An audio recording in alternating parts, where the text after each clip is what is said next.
Croeso, this is James, aka JP Harker, coming to you with another video. This is a book review, but I don't have a physical copy of the book, so because it has magic swords in, here's my prop for the video, so I can't wave the book around. The book is Empire of the Vampire by J. Christoph, and it is a 2021 release. Long story short, I'm not going to give too much spoilers or too much information. It's set in a pseudo-fantasy France of what I would call probably the 18th century. We have mentions of things like tricorns and wheel locks, so around that sort of time. It's not really set in stone. And the concept is that vampires are very, very real, and they've sort of taken over a big chunk of the world. And there's an artificial, not quite an artificial night. There is still day and night, but day has become so darkened that vampires can move about. So a big part of the plot is there a way to reverse this and bring back hope and all of that? The format is very much an inverted version of Interview with the Vampire. In Interview with the Vampire, we have the vampire Louis is willingly giving an interview about his life and what happened and his unlife and so on. In this we have our protagonist, de Leon. He's being almost like a police interview. He's a captive and the vampires are asking him the questions and he's telling them everything. And in some ways that format is good, in some ways it's bad, and I'll go into that a little bit.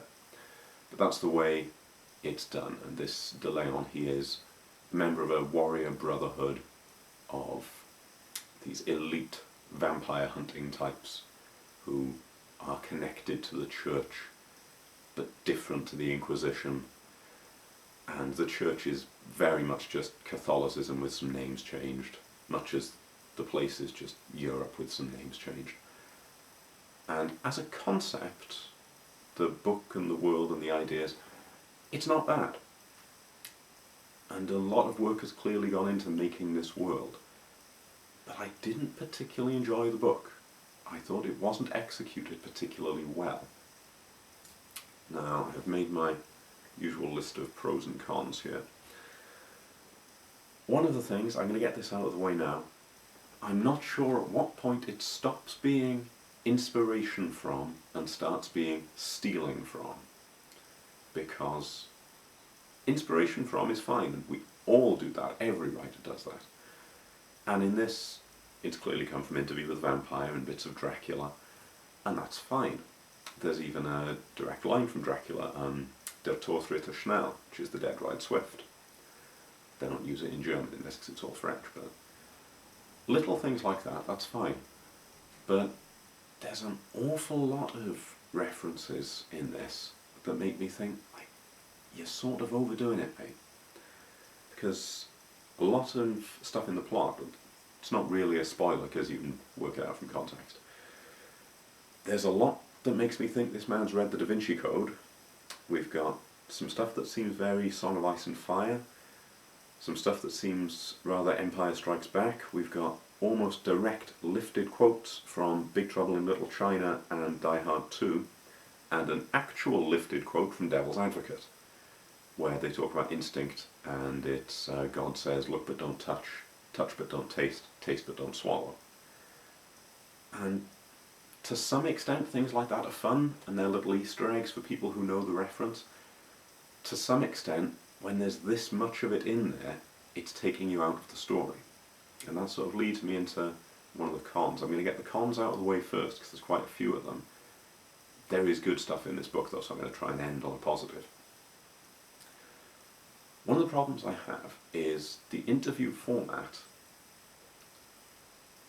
It doesn't quite work for me, because in Interview with a Vampire, on which this is based, the vampire wants to tell his story. And because he wants to tell his story, he's telling it in great detail. That's fine. This guy, it's essentially somebody giving a police statement. He's been captured. He doesn't want to be telling this story. they're making him tell this story so that they've got a full record for this historian. And so, why is this prisoner speaking in so much detail? And speaking in a lot, and I mean a lot, of metaphor and poetic simile. There is so much flowery language, which if this were just normal prose would be fine. But when this is, you're being interviewed by your archenemy, and you're repeatedly spitting insults at him when we cut back to the interview scene itself, to use this highly romanticized language just jars. It makes no sense. Why would you speak like that? So that got on my nerves quite a bit. It's one of the three big issues I had with sort of the way it's been done, with the language specifically. Because the plot's alright. The other issue I have with the language, minor tangent here, when you read Poirot, one of the things that annoys me is that he speaks fluent English, but then says things like merci and mon ami, which doesn't make sense. If you learn a foreign language, one of the first things you learn is the courtesies. So if I was speaking in German, I don't speak particularly good German, but I would always say danke, because that's one of the few things that's definitely stuck in there. Now, when you read a book like, say, a book about Romans, you suspend disbelief that they're speaking Latin, and that you're just reading an English translation. And that's fair enough, so it should all be in English. What we've got in Empire of the Vampire is this weird idea where everyone's speaking in English, but then you have things like ma famille, and merci, and ami. And I think, well, am I suspending my disbelief that all these characters are speaking French? In which case, why are we throwing in French words? Or is it, they are all speaking English, and they are throwing in words of French? If so, why are they doing that? And it just struck me as the author is trying to create a feel for the world that's very French. And okay, if you want to do that, fine, but it just irked me that this was how it was done. You've already got French place names, you've already got French personal names. You didn't need to do any more than that. It's fine. My final quibble, linguistically, is the amount of swearing. Now, I have no problem with swearing in books, no problem at all. But the purpose of swearing is to create emphasis. If I call you a fool, it has less emphasis than if I say you're a damn fool. If you swear all the time, if every sentence is an obscenity, there's no emphasis, there's no power. It just makes you sound permanently, vaguely angry and unable to really express it.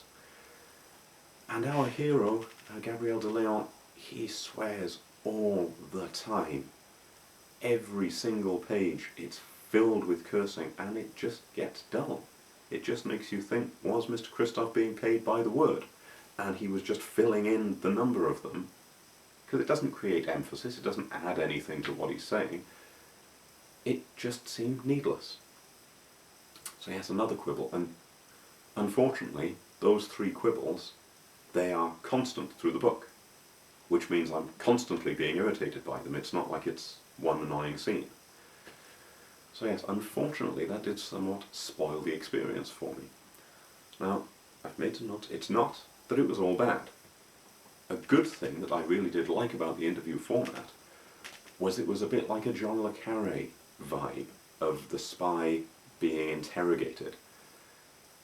There wasn't a great deal of, we're going to beat you up, or we're going to kill your family, or you're going to be horribly tortured, or whatever. It was, you're in our power. We could do bad things to you, you know it, we know it, so talk. And he does. And I liked that. There was no need for constant threats, because interviewer and interviewee both knew that they were too intelligent to need it, and I liked that.